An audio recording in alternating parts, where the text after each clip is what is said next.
ನಾವು ಹೇಳಿರೋ ಥರ ರೆಕಾರ್ಡ್ಸಲ್ಲಿ ಇಲ್ಲ ಸರ್. ಈ ಸರ್ವೆ ನಂಬರಲ್ಲಿ 350 ಎಕರೆ ಜಮೀನಿದೆ. ಅದರಲ್ಲಿ ನಮ್ಮ ದಲಿತರಿಗೆ 28 ಎಕರೆ ಜಮೀನನ್ನು ಮಂಜೂರು ಮಾಡಿದ್ದಾರೆ. ಅವರು 61ರಿಂದ 85ರವರೆಗೂ ಸಾಗುವಳಿ ಮಾಡಿದ್ದಾರೆ. ಅದಕ್ಕೆ ಸಂಬಂಧಪಟ್ಟಂಗೆ VRAಗಳು ಮಾಜರ್ ಮಾಡಿದ ದಾಖಲೆಗಳಿದ್ದಾರೆ. 85ರಲ್ಲಿ ಇದೇ ಸರ್ವೆ ನಂಬರಲ್ಲಿ 350 ಎಕರೆ ಪೈಕಿ 140 ಎಕರೆ ಅಷ್ಟೇ ನೀವು MPMಗೆ ಲೀಸಿಗೆ ಕೊಟ್ಟಿರೋದು. ಫಾರೆಸ್ಟ್ 140 ಸಪೋರ್ಟ್ ಫಾರೆಸ್ಟ್ ಇದೆ. ಫಾರೆಸ್ಟ್ ಇಲ್ಲ, ಇದನ್ನು ಸೇರಿಸಿ ಕೊಟ್ಟಿದ್ದೀವಿ. ಫಾರೆಸ್ಟ್ದು ದಾಖಲೆನೇ ಇಲ್ಲ. MPMಗೆ 140 ಎಕರೆ ಮಾತ್ರ ತಾವು ಲೀಸಿಗೆ ಕೊಟ್ಟಿದ್ದೀರಿ ಸರ್ಕಾರದ ವತಿಯಿಂದ. ನಾವು ಆ 140 ಎಕರೆ ಬಗ್ಗೆ ಯಾವತ್ತೂ ಮಾತಾಡಿಲ್ಲ. ಆ ಜಮೀನು ನಮಗೆ ಬೇಡ, ನಾವೇನು ಹೊಸದಾಗಿ ಸಾಗುವಳಿ ಮಾಡಬೇಕಾಗಿಲ್ಲ. ಆದರೆ 140 ಎಕರೆಯನ್ನು ಹೊರತುಪಡಿಸಿ MPMನವರು ಎಂಟೈರ್ ಸರ್ವೆ ನಂಬರ್ಗೆ ನೀಲಗಿರಿ ನಡುತೋಪನ್ನು ಮಾಡಿದ್ದಾರೆ. ಇದು ಯಾರು ಅವ್ರಿಗೆ ಆದೇಶ ಕೊಟ್ಟವರು? ನಮ್ಮವ್ರನ್ನೆಲ್ಲ ಇಲ್ಲಿಂದ ಒಕ್ಲೇಪಿಸಿದ್ದಾರೆ. ಅವಾಗ 85ರಲ್ಲಿ ನಮ್ಮ ಜನಗಳಿಗೆ ಪೊಲೀಸು ಅಂದರೆ ಫಾರೆಸ್ಟ್ ಅಂದರೆ ಭಯ. ಅವ್ರು ಬಂದು ಎದುರಿಸಿದ ತಕ್ಷಣ ಬಿಟ್ಟು ಹೋದ್ರು. ಸರ್ಕಾರದ ಜೊತೆ ಅರ್ಜಿ ಕೊಟ್ಕೊಂತ ಓಡಾಡ್ಕೊಂತ ಇಷ್ಟು ವರ್ಷ ಕಾಲಹರಣ ಮಾಡಿದ್ದಾರೆ. ಇದುವರೆಗೂ ನಮ್ಮ ಜನರ ಕೈಗೆ ಭೂಮಿ ಸಿಕ್ಕಿಲ್ಲ. ನಾವು ಹೇಳ್ತಾ ಇರೋದು, ನೀವು ಫಾರೆಸ್ಟ್ನವ್ರಿಗೆ ಇನ್ನೂ 60 ವರ್ಷ ಲೀಸನ್ನು ಎಕ್ಸ್ಟೆಂಡ್ ಮಾಡಿ ನಮಗೇನು ಅಭ್ಯಂತರ ಇಲ್ಲ. ಆದರೆ ಅವ್ರಿಗೆ ಎಷ್ಟು ಭೂಮಿಯನ್ನು ತಾವು ಲೀಸಿಗೆ ಕೊಟ್ಟಿದ್ರೆ ಅಷ್ಟು ಭೂಮಿಯನ್ನು ಗುರುತಿಸಿ ಅವರಿಗೆ.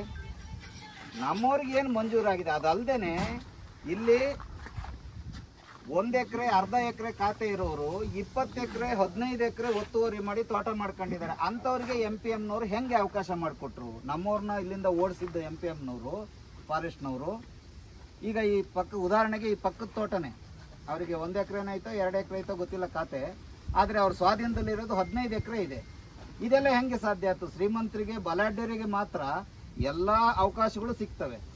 ನಮ್ಮ ದಲಿತರು ಇಲ್ಲಿ ಇವೆಲ್ಲ ನಮ್ಮ ದಲಿತರು ಕಡ್ದು ರೆವಿನ್ಯೂ ಸ್ಕೆಚ್ ಆಗಿದೆ, ಮಂಜೂರಾತಿ ಹಂತಕ್ಕೆ ಬಂದಿದೆ. ಒಂದು 20 ಜನ ಚಂದನಕೆರೆ ನಮ್ಮ ದಲಿತರಿಗೆ ಅವ್ರನ್ನೂ ಕೂಡ ಒಕ್ಲೆಪ್ಸಿದ್ದಾರೆ. ಆವತ್ತಿಂದ ಇವತ್ತಿನವರೆಗೂ ನಮ್ಮವ್ರಿಗೆ ಒಂದು ಗೆರೆ ಜಮೀನಿಲ್ಲ.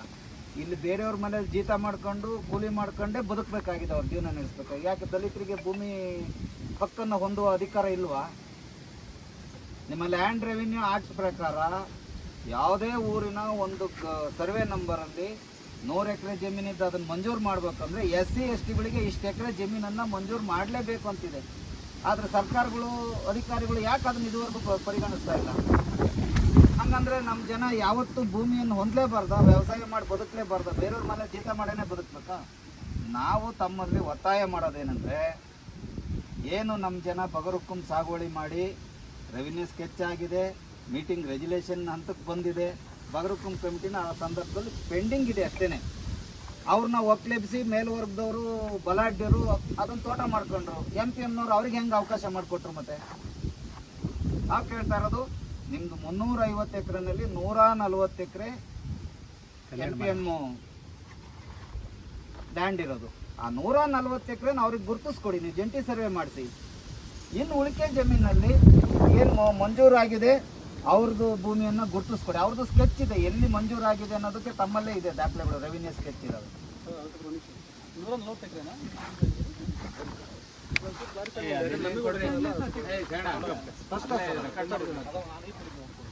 140 ಎಕರೆ ಅಷ್ಟೇ ಅವರಿಗೆ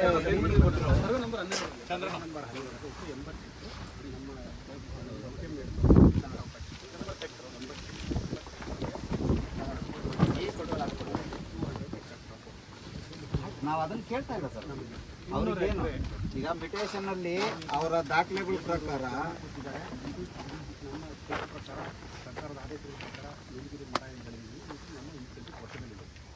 ನಿಮ್ಮ ವಶದಲ್ಲಿದೆ ಅಂದರೆ ನೀವು ಅನಧಿಕೃತವಾಗಿ ವಶಪಡಿಸ್ಕೊಂಡಿದ್ದೀರಿ. ನಮ್ಮವ್ರನ್ನ ಇಲ್ಲಿಂದ ಒಕ್ಲೇಪಿಸಿ. ಇದು ಇಡೀ ಭೂಮಿಯ ಸರ್ವೆ ನಂಬರ್ ಸರ್. ಇಲ್ಲಿ ಮುಂದೆ ನಮ್ಮವರೆಲ್ಲ ಬಗರುಕ್ಕುಂ ಸಾಗುವಳಿ ಮಾಡಿದ ಹೆಸರುಗಳೆಲ್ಲ ಆಗಿದೆ, ರೆವಿನ್ಯೂ ಸ್ಕೆಚ್ ಆಗಿದೆ ಸರ್. ಏನು ಮಂಜೂರಾತಿ ಹಂತದಲ್ಲಿ ಚಂದನಕೆರೆಯವರು ಮತ್ತು ಕಲ್ಲಿಹಾಳ್ನವ್ರು ಸರ್. ಬ್ಲಾಕ್ ನಂಬರ್ ಎಲ್ಲ ಗುರುತಿಸಿಲ್ಲ. ಇವೆಲ್ಲ ಬ್ಲಾಕ್ ನಂಬರ್.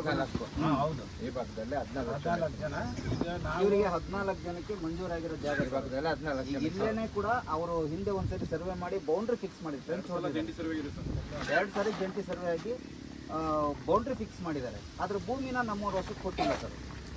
ಈಗ ಅವರು ನಾವು ನೀಲಗಿರಿ ಹಾಕ್ಕೊಂಡಿದ್ದೀವಿ, ನಮ್ಮವ್ರ ಜಮೀನಾಗ ನಿಮಗೆ ನೀಲಗಿರಿ ಹಾಕ್ಕೊಳ್ಳೋಕೆ ಯಾರು ಅಧಿಕಾರ ಕೊಟ್ಟಿದ್ದು? ನಮ್ಮವ್ರು ಏನಾರು ನಿಮಗೆ ಲೀಸ್ ಕೊಟ್ಟಿದ್ರ?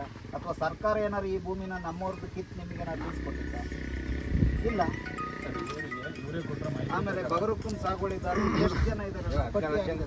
ಅಲ್ಲ ಎಲ್ಲ ಸರ್, ಅದು 14 ಜನ ಹೊರತುಪಡಿಸಿ ಬಗರುಕುಂ ಸಾಗುವಳಿದಾರರು ಚಂದನಕೆರೆಯವರು ಮತ್ತು ಕಲ್ಯಾಣ ಡಿಬಿಹಳ್ಳಿಯವರು ಸುಮಾರು ಒಂದು 30-35 ಜನ ಬಗರುಕುಂ ಸಾಗುವಳಿಗೆ ಎಲ್ಲ ಸ್ಕೆಚ್ ಆಗಿದೆ ಸರ್ ಅವ್ರದ್ದು ಕೂಡ.